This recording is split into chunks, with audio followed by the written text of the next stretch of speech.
이 시간 담임 목사님 나오셔서 기도로 승부하라라는 제목으로 하나님 말씀 전해주시겠습니다. 네, 우리 옆사람 한번 축복합시다. 하나님이 당신을 사랑하십니다. 하나님이 우리의 구원자이십니다. 네, 노벨 평화상을 수상한 우리 마더 테레사 수녀님을 여러분 다 아시죠? 그녀는 1910년 유고슬라비아에서 태어나 87세의 나이로 생을 마감하였습니다. 그녀는 18세의 나이에 수녀의 길로 들어서면서부터 포근한 잠자리를 포기했습니다. 좋은 옷 입는 거 포기했습니다. 그래서 세상에서 가장 가난한 사람들을 위해서 살았습니다. 평생을 인도 캘커타에 위치한 임종을 기다리는 사람들의 집에서 죽어가는 모든 환자들의 피고름을 빨아대며 그는 자신의 생애를 드렸습니다. 기자들은 물었죠. 아니 어떻게 이런 숭고한 삶을 살 수가 있습니까? 그녀는 대답했습니다. 나의 비결은 아주 간단합니다. 그것은 곧 기도하는 것입니다. 그리고 모든 것은 기도에서 시작됩니다. 그러니까 그녀가 베푼 사랑과 섬김과 봉사와 헌신은 모두 다 기도에서부터 출발했다는 겁니다. 여러분, 그러므로 우리가 신앙생활을 할 때 가장 중요한 게 뭐냐? 그것은 기도하는 것입니다. 그 어떤 것보다도 우리는 기도해야 하는 것입니다. 그래서 우리가 기도를 가리켜서 기도는 호흡이라고 말을 하잖아요. 사람이 호흡하는 것보다 숨 쉬는 것보다 여러분 중요한 게 뭐가 있겠습니까? 뭐 다 중요하지만 일단은 숨을 잘 쉬어야 되고, 그리고 제일 고통스러운 질병 중에 하나도 갑자기 숨이 막히는 거, 숨이 잘 안 쉬어지는 거, 우리가 뭐 소위 공황장애라고 하는데 그건 정말 겪어보지 않은 사람은 그 고통을 모르거든요. 아, 내가 죽는구나, 내가 지금 숨이 쉬지 않는다, 안 된다. 여러분 그 순간을 맞닥뜨리면서 아, 내가 지금 죽을 수도 있겠다, 여러분 그런 죽음의 공포를 경험하게 되는 겁니다. 사람은 무엇보다도 숨 쉬는 것만큼 중요한 것이 없다. 기도는 우리가 기도를 가리켜서 호흡이다라고 하는 것은 뭘 말하는 거냐면 우리의 신앙생활 속에서 기도하는 것보다 중요한 것이 없다라는 것입니다. 그런 안타까운 것은 기도가 정말 중요하다는 것을 우리는 다들 머리로는 아는데요, 정작 마음으로 깨달은 사람은 그리 많지 않다는 겁니다. 혹시 알기는 해도 정말 실제로 이 기도를 실천에 옮기는 사람은 그렇게 많지 않다는 거예요. 우리 예수님은 우리에게 기도를 가르쳐 주셨습니다. 단순히 이론으로만 가르쳐 주신 것이 아니라 그의 삶으로, 직접 삶으로 본을 보여주신 분이 바로 기도하시는 예수님이셨습니다. 하늘과 땅의 권세를 가지신 분이 매일 새벽마다 기도하셨습니다. 때로는 밤을 새워 기도하고 때로는 금식하며 기도하셨습니다. 우리는 그분의 제자죠. 우리가 그분의 제자로 삶을 살아가면서 우리가 무엇보다 예수님께 가장 배워야 될 것이 뭐냐면 그것은 바로 기도하는 생활을 우리는 배워야 하는 것입니다. 왜입니까? 기도는 인간이 할 수 있는 가장 존귀한 일이기 때문입니다. 존귀하다는 것은 뭐냐면 가장 가치가 있다는 거예요. 우리가 인간으로 삶을 살아가면서 가장 가치 있는 일, 가장 존귀한 일이 무엇일까? 그것은 우리의 구주 되신 하나님께 기도를 올려드리는 삶, 기도하는 삶이 우리에게 가장 가치가 있고 존귀한 삶이 된다는 것입니다. 기독교 역사를 돌아보면 영적 지도를 바꾸었던 대부분의 사람들은요, 다 어디에 몸부림을 쳤냐? 기도하는 삶에 몸부림을 친 것을 우리는 볼 수가 있습니다. 여러분 기억하십니까? 히스기야 왕은 여러분 아수르가 쳐들어왔을 때 기도했던 사람이었습니다. 기도하면서 자신도 살고 나라와 민족도 살려냈던 사람이었습니다. 에스더도 마찬가지입니다. 에스더 역시 기도를 통해서 민족의 위기를 극복했던 사람이 바로 하나님의 사람 에스더였습니다. 여러분 하나님의 사람 엘리야도 마찬가지입니다. 엘리야도 갈멜산의 전투에서 무엇으로 승리했습니까? 기도로 승리했던 사람이 바로 하나님의 사람 엘리야였습니다. 개인이든 국가이든 교회이든 여러분 기도하면 살아나는 것이에요. 아멘. 여러분 전도할 때나 사업을 할 때나 아니 집안일을 할 때나 다 똑같아요. 우리가 항상 어디서 무엇을 하냐가 중요한 것이 아니라 내가 그 일을 할 때 살아있는가? 집에서 일 하나 하는 것도 내가 살아있는 사람으로 내가 집안일을 하냐, 전도를 하냐, 뭐 사업을 하냐, 돈을 버냐, 여러분 이 자체가 중요한 것이 아니라 우리에게 뭐가 중요하냐면 지금 내가 살아있느냐, 내가 지금 살아있는 상태에서 하나님이 나에게 맡겨주신 일들을 내가 감당하고 있느냐. 제가 여러분들에게 설교할 때 두 가지 설교가 있습니다. 제가 정말 살아있는 상태에서 설교할 때가 있고, 제가 영적으로 침체 가운데 죽어있을 때 여러분 설교할 때가 있어요. 그런데 설교를 얼마나 잘하냐 이게 문제가 아니라, 여러분 진짜 하나님께 쓰임받는 설교가 되기 위해서는 설교자가 살아있어야 되는 것이에요. 찬양팀이 살아있어야 찬양의 은혜가 있는 것입니다. 그러니까 우리가 무엇을 하든지 살아있어야 되는데, 우리가 언제 살아있을 수 있느냐? 그것은 바로 기도하면 반드시 살아날 줄로 믿습니다. 오늘 시편 116편 말씀 읽었습니다. 오늘 본문 3절의 말씀을 한번 보실까요? 사망의 줄이, 시작. 사망의 줄이 나를 두르고 수월의 고통이 내게 이르므로 내가 환난과 슬픔을 만났을 때. 지금 시편의 기자는 지금 엄청난 환난과 고통과 슬픔을 만났다고 말하고 있습니다. 여러분, 그런데요, 참 이상하게 그럼에도 불구하고 지금 이 시편에서 흐르고 있는 전반적인 영적 분위기는요, 어떤 분위기가 있냐면 뭔가 강한 확신이 넘쳐나는 분위기가 있다는 겁니다. 왜냐하면 지금 시편의 기자가 뭐라고 고백하고 있냐? 내가 살아있는 동안 기도하겠다. 내가 살아있는 동안, 내가 살아있는 한 나는 기도하겠다라고 하는 그의 결심이 여러분 지금 드러나 있기 때문입니다. 그게 바로 2절의 말씀이죠. 2절 말씀, 시작. 그의 귀를 내게 기울이셨으므로 내가 평생에 기도하리로다. 아멘. 내가 평생 기도하겠다. 하나님, 제가 숨이 쉴 수 있는 그 순간만까지, 제가 목숨이 닿는 그날까지 제가 멈추지 않고 하는 건 제가 기도하겠습니다. 내 평생에 기도하겠습니다. 여러분, 어떻게 이런 다짐을 할 수 있었습니까? 그것은요, 기도의 응답과 능력을 그는 체험했기 때문입니다. 평생 누가 기도할 수 있냐면 쉬운 거예요.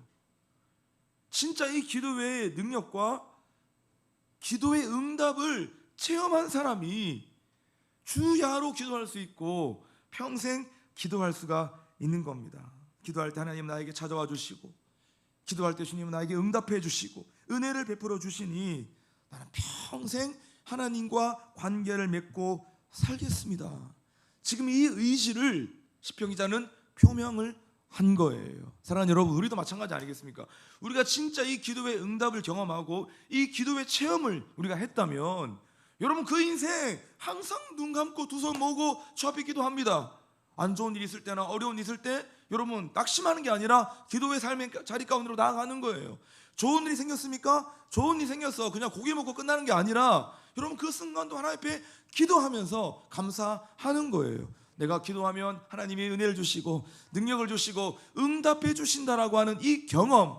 그러면 우리는 항상 하나님, 제가 평생 기도할게요. 제가 기도하는 사람으로 살아가겠습니다 라고 하는 이 믿음의 고백이 여러분의 삶 가운데 생겨나게 되는 것입니다.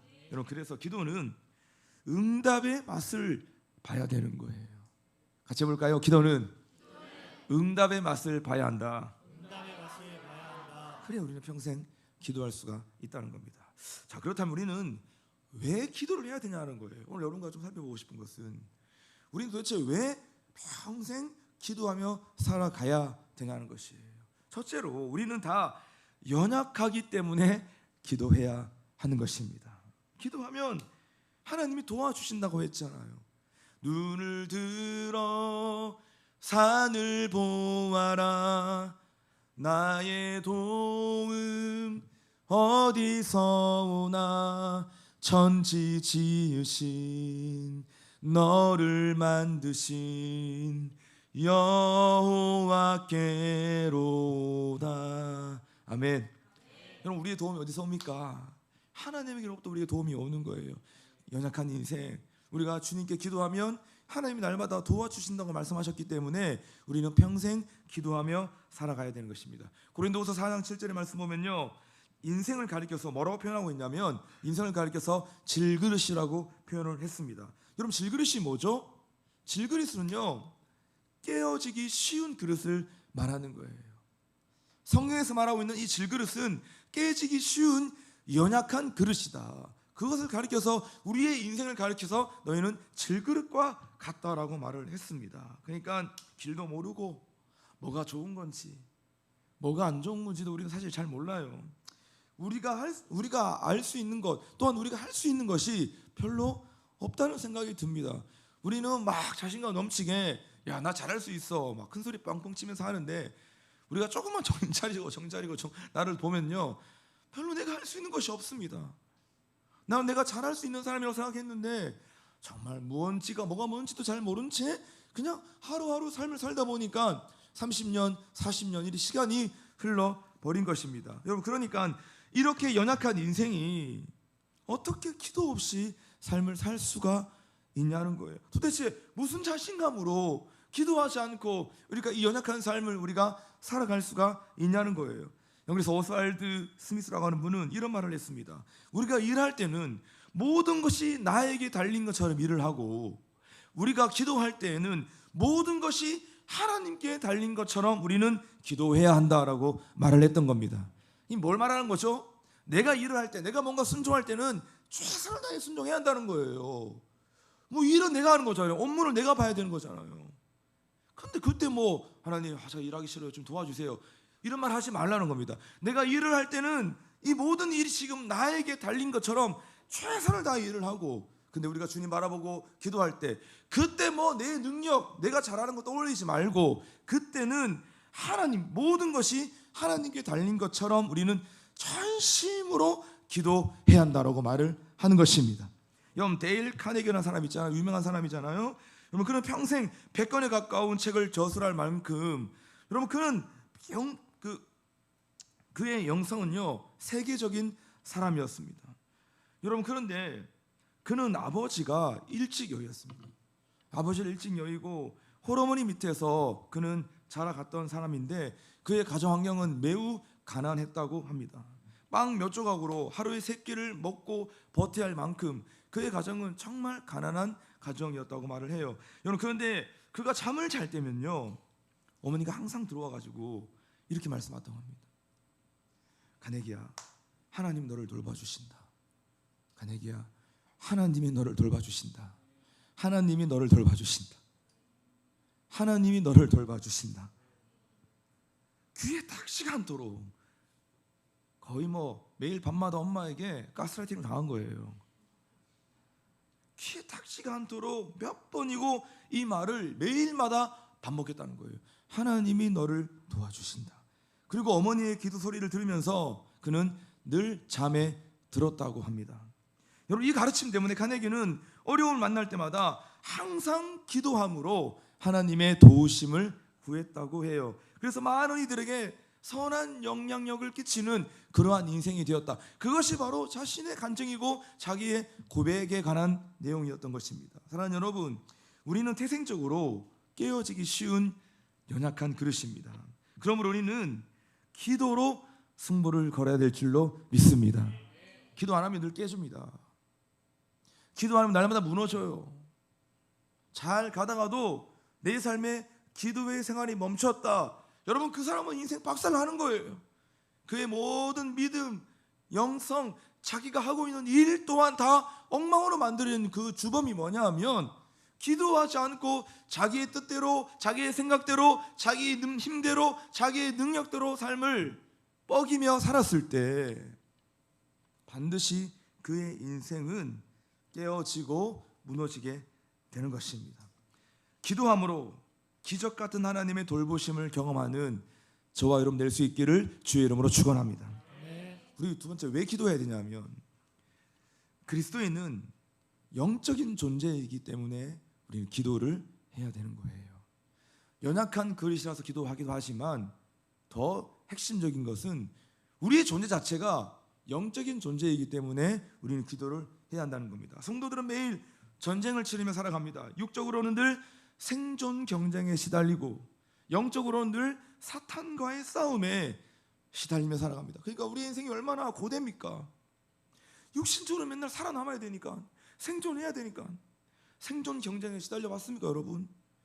이 회사에서요, 정말 내가 여기서 생존해야 되는데, 나 여기서 살아있지 않으면 우리 가정 무너지고 힘들어지는데, 굶어 죽는데.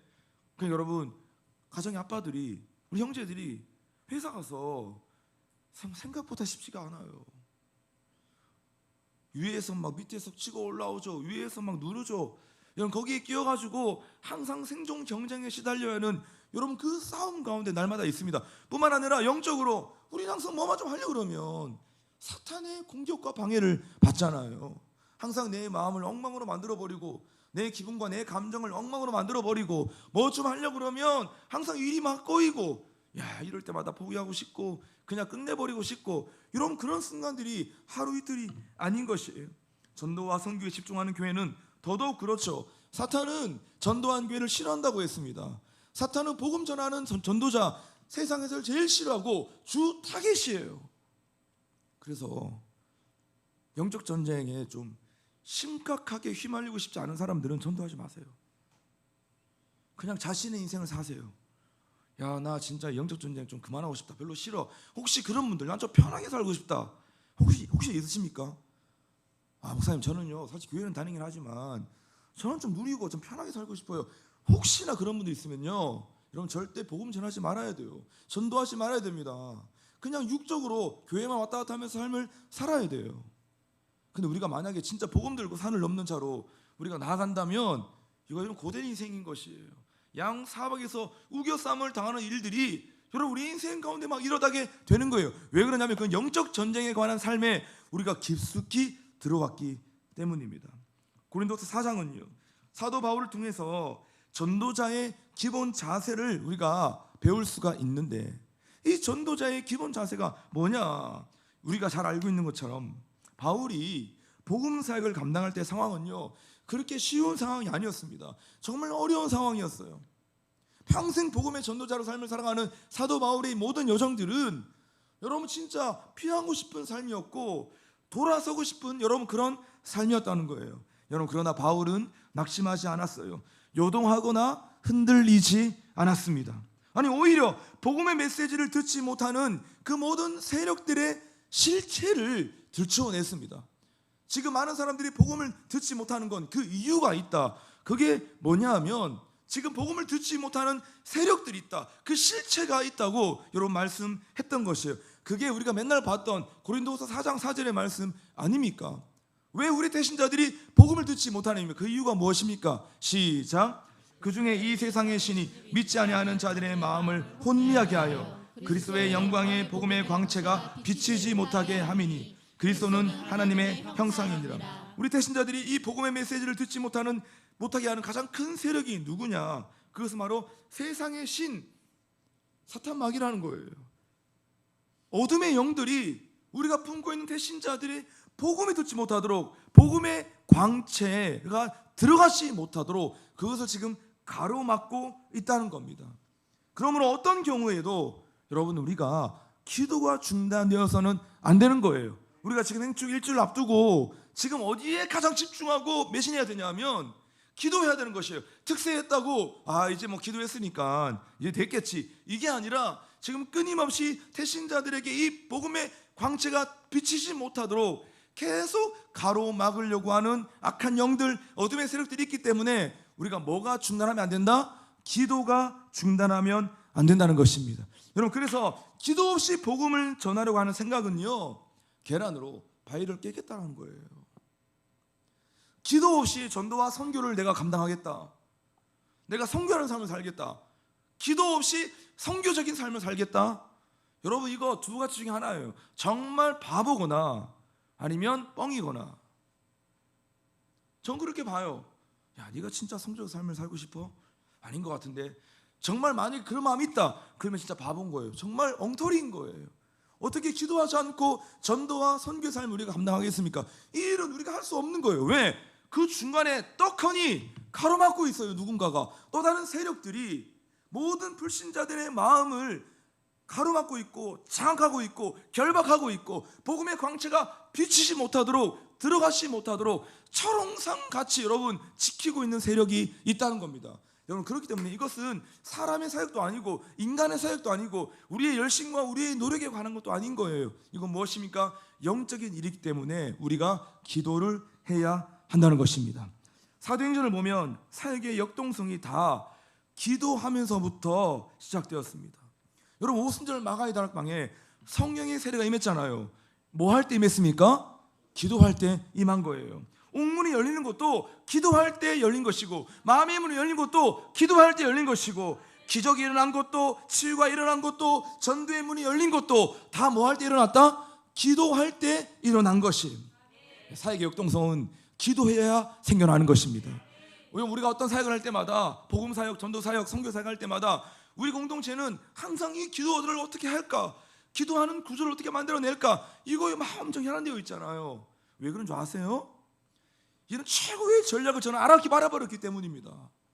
홍보 많이 하고 광고 많이 하고 포스터 많이 붙이고 플래카드 많이 건다고 해서 사역의 역동성이 생기는 것이 아니에요. 사역의 역동성은 언제 생기느냐? 온 교우들이, 온 성도들이 함께 릴레이로 기도하기 시작했을 때 여러분, 사역의 역동성이 생기는 것입니다.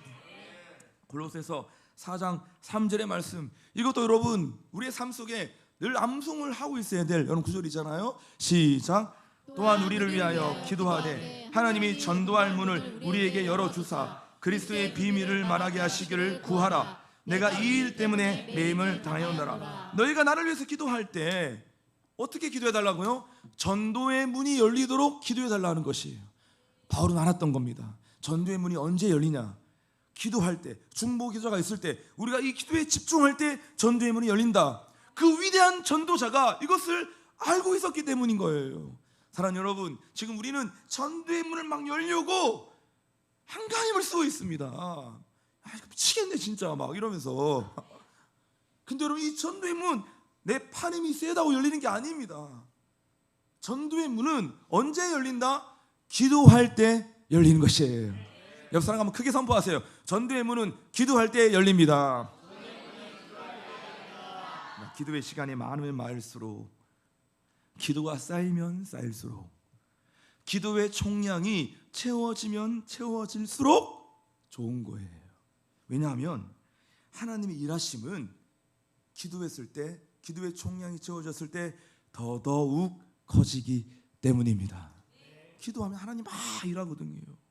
근데 기도 안 하고 막 멍 때리고 있잖아요. 그럼 누가 일합니까? 하나님 아닌 사탄이, 어둠의 세력이 막 일해요. 난장판을, 아수라장을 만들어 버리는 거예요. 공동체가 갑자기 막 아수라장이 되고 막 깨지고 분열하고 서로 헐뜯고 싸우고 막 이런 일들이 수많은 공동체 안에 일어납니다. 가정 안에 막 그런 일들이 일어납니다.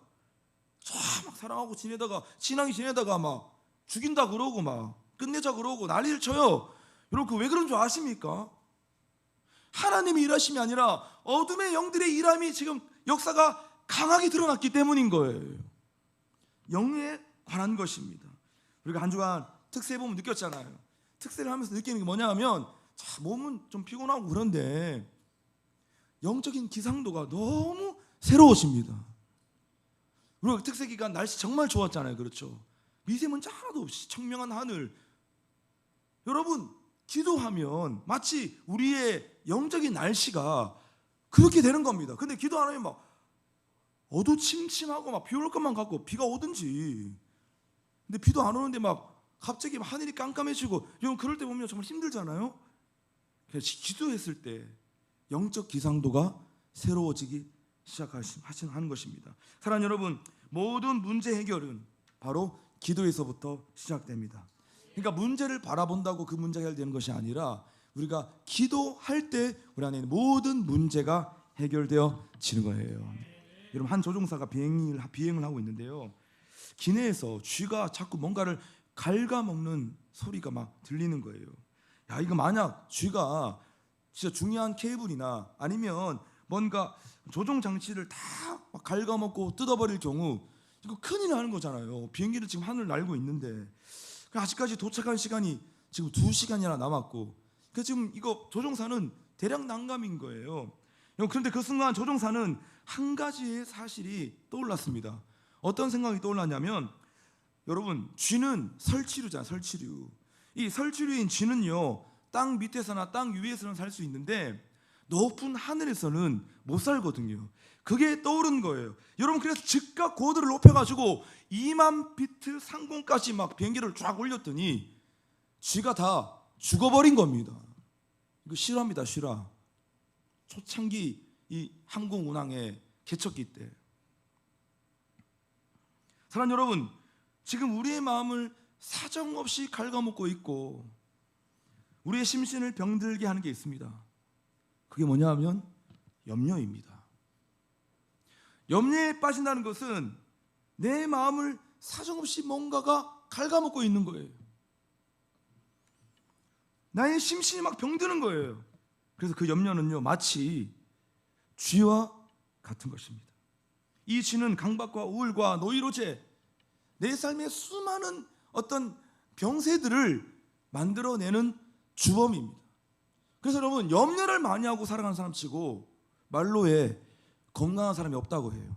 그 사람 반드시 말로에 뭔가 암이 걸리든지 몸에 이상이 온다고 하면 그게 차곡차곡 쌓인대요. 염려 많이 하고 늘 근심하고 이러면서 그게 내 몸의 증상으로 때가 되면 그것이 다 나타나고 드러난다는 것이에요. 근데 우리가 이런 염려가 몰려올 때마다 우리가 기억해야 될 것이 있습니다. 그 뭐냐면 조종사가 쥐를 잡기 위해서 고도를 높여가지고 2만 피트 상공까지 올라갔던 것처럼 우리도 염려가 몰려올 때마다 기도함으로 높이 계신 하나님께 올라가야 될 줄로 믿습니다. 여러분, 그러면 쥐새끼 같은 모든 염려는 다 사라지는 거예요. 다 경험했잖아요. 내가 기도함으로 하나님께 올라가면, 하나님인 곳으로 내가 기도에 달려가면 내 안에 기적같이 모든 걱정과 근심과 염려가 다 사라지게 되는 겁니다. 여러분, 전도의 장벽도 마찬가지 아닙니까? 아직 닫혀있는 태신자의 마음은 행충 예배 어떻게 올 수 있을까? 그들의 마음은 아직도 굳게 닫혀 있는데, 이런 마음들 또한 행충 예배의 모든 영적인 환경들, 야, 그날 날씨는 어떨까? 좋을까? 그날 주차는 다 잘할 수 있을까? 그때 뭔가 태신자들이 불편해하지는 않을까? 야, 그날 복음 설교는 잘 진행될 수 있을까? 그게 핵심인데, 그게 관건인데, 그날 정말 말씀의 은혜가 있을 수 있을까? 그날 태신자들이 와서 은혜 가운데 예배를 잘 드릴 수 있을까? 여러분, 우리 안에 지금 행충 예배를 앞두고 이러한 수만 가지의 영적 환경들에 대한 근심과 염려가 우리에게 있습니다. 여러분, 그런데 기도하면 모든 문제가 해결될 줄로 믿습니다. A.W. 토저는 왜 부흥이 지체되는가라고 하는 책에서 이런 말을 했어요. 기도하지 않는 교육자는 장난치는 사람이며 기도하지 않는 평신도는 방황하는 사람이다. 원래 A.W. 토저 목사님은 조금 언어가 강하거든요. 책이 강해요. 그런데 또 마음이 막 시원게 돼요. 기도하지 않는 교육자는 장난해? 이거예요. 야, 너 기도하지 않고 사역한다고? 기도하지 않는 성도들, 평신도는 야, 너 계속 방황하고 있구나. 사랑하는 여러분, 기도해야 구원의 역사가 일어나고 기도해야 부흥의 역사가 일어날 줄로 믿습니다. 왜냐하면 구원의 주도권도 부흥의 주도권도 누구에게 있다고요? 하나님에게 있기 때문입니다. 계속 이것을 붙잡고 기도해야 되는 거예요. 하나님, 우리 태신자들의 구원의 주도권은 주님께 있습니다. 하나님, 우리 공동체의 부흥의 주도권은 주님께 있습니다. 하나님, 우리가 인위적으로 막 해가지고 부흥하고 성장하고 이런 생각 자체를 끊어버리게 하여 주옵소서. 우리 공동체의 부흥의 주도권자가 되시는, 주권자가 되시는 그 하나님을 날마다 바라보며 한 걸음 한 걸음 스텝 바이 스텝으로 우리가 주님께 신실하게 나아갔을 때 우리도 모르게 바람과 같이 하나님 우리에게 찾아오셔서 부흥을 주시는 놀라운 기적 같은 역사를 우리에게 허락하실 줄로 믿습니다. 마무리하겠습니다. 여러분, 노벨상이라는 것은 최고의 영예이자 엄청난 상금이 뒤따르죠. 이 땅에서 이보다 더 큰 영광스러운 일이 있을까 싶지만 이 노벨상을 받는 것보다 더 영광스러운 일이 있습니다. 뭐냐? 천하보다 소중한 생명을 살리는 일인 줄로 믿습니다. 천하보다 소중한 한 생명을 살리는 거, 나에게 노벨상 100개를 준다고 해도 여러분 우리 바꾸지 말아야 됩니다. 돈이 없지 진짜 우리가 가오가 없으니까. 여러분 노벨상 죽으면 끝나는 거예요. 폐설물과 같은 거, 휴지 조각 같은 것입니다. 근데 내가 우리 한 가족 한 명 살려냈고 내가 친한 친구 한 명 살려내잖아요. 그거는 영원한 거예요. 영원히 남는 거예요. 천국에서도 남아 있는 거예요. 근데 우리가 아무리 막 위대한 상을 받는다는 거, 그거는 죽으면 다 휴지 조각. 가족들이 그 받았던 그 모든 상 트로피, 여러분 그거 처리한다고 고생합니다. 야, 아버지가 이거 버릴 수도 없고 이거 뭐 어떻게 해야 되나 이거 진짜 고민스럽게 하는 거거든요. 가지고 있자니 이거 뭐 별 의미 없는 거고, 또 버리자고 하니 또 죄송스럽고. 그래서 저는요 사실 제가 한 번씩 이렇게 뭐 받는 거 있잖아요. 그 뭐죠? 이렇게 막 이렇게 폐 같은 거, 폐. 그거 제가 조만간 다 일반 쓰레기 봉투에 넣어가지고 다 버릴 생각이에요. 그리고 평생 폐를 하나도 남겨놓지 않겠다, 내 서재에. 저는 좋은 서재가 있으니까 저도 가보면 이렇게 장이 있잖아요. 딱 열면 거기에 막 제 나름대로 그래도 그동안 그냥 버리기 뭐하니까 모아놨던 폐들이 많거든요. 목사님께 뭐 감사하고 뭐 저거 막 있어요. 근데 지금 보면서 그 폐가 하나 둘씩 지금 엄청 많이 쌓여 있어요, 생각보다. 그래서 제가 보면서 이거 다 버려야 되겠다 이제. 그리고 성도들에게 말씀드려야 되겠다. 이제 저를 위해서 그 어떤 폐도 만들지 말라. 그럼 그게 뭐가 중요합니까? 우리는 그보다 더 영광스러운 것이 있어요. 한 사람과 한 영혼을 살려내는 거예요. 그건 영원히 남는 상입니다. 이런 사람은 별과 같이 영원토록 빛나는 존재라고 말씀하셨죠. 이건 제 얘기가 아닙니다. 다니엘서 1, 2, 3, 다니엘 12장 3절 같이 읽어봅시다. 시작. 지혜 있는 자는 궁창의 빛과 같이 빛날 것이요, 많은 사람을 옳은 대로 돌아오게 하는 자는 별과 같이 영원토록 빛나리라. 많은 사람들을 옳은 대로 돌아오고, 많은 사람들을 하나님의 품 가운데로 돌아오게 하는 그 사람은 어떻게 된다고요? 하늘의 별과 같이 영원토록 빛나는 존재다라고 말씀하는 것입니다. 여러분 마태복음 6장 33절도 우리가 맨날 읽는 말씀인데 우리는 아무런 감흥 없이 이 말씀을 읽어댑니다. 같이 볼까요? 시작. 그런즉 너희는 먼저 그의 나라와 그의 의를 구하라. 그리하면 이 모든 것을 너에게 더하시리라. 이 모든 것을 너에게 더하신다는 건 뭐냐면 하나님이 가장 큰 축복 주신다는 거예요. 할렐루야. 자꾸 이걸 교묘하게 우리가 막 이용하는데, 야, 내가 뭐 그래도 전도하고 열심히 살겠으니까 좋은 거 주시겠지. 차도 주시고 집도 주시고 로또도 주시고 다 하겠지. 자꾸 이런 관점으로 우리가 접근할 것이 아니라 우리가 하나님의 나라를 위해, 복음을 전하기 위해 삶을 살게 되면 가장 큰 축복을 주신다는 거예요. 근데 그게 뭔지 몰라. 우리는 하나님만 아신 거예요. 하나님 입장에서 가장 큰 축복, 가장 좋은 거를 주신다고 말씀하시는 것입니다. 한 가지만 더 봅시다. 요한복음 8장 29절 말씀, 우리가 이번에 봄에 교회 갈 때 이거 엄청 많이 봤잖아요. 시작. 나를 보내신 이가 나와 함께 하시도다. 나는 항상 그가 기뻐하시는 일을 행함으로 나를 혼자 두지 아니하시리라. 하나님이 기뻐하시는 일, 한 영혼을 살리는 그 일을 하게 되면 주님 평생 나와 동행하시고 나를 혼자 두지 아니하신대요. 수많은 인생들이 겪는 고통이 뭔지 아세요? 혼자 되는 거예요. 혼자 되는 거, 혼자 살아가는 거. 죽기만큼 싫어합니다. 외로워해요. 그래서 사람들을 찾아다녀요. 인생들이 겪는 가장 큰 고통 중에 하나가 뭐냐면 혼자됨으로 외로움 가운데 젖어드는 거예요.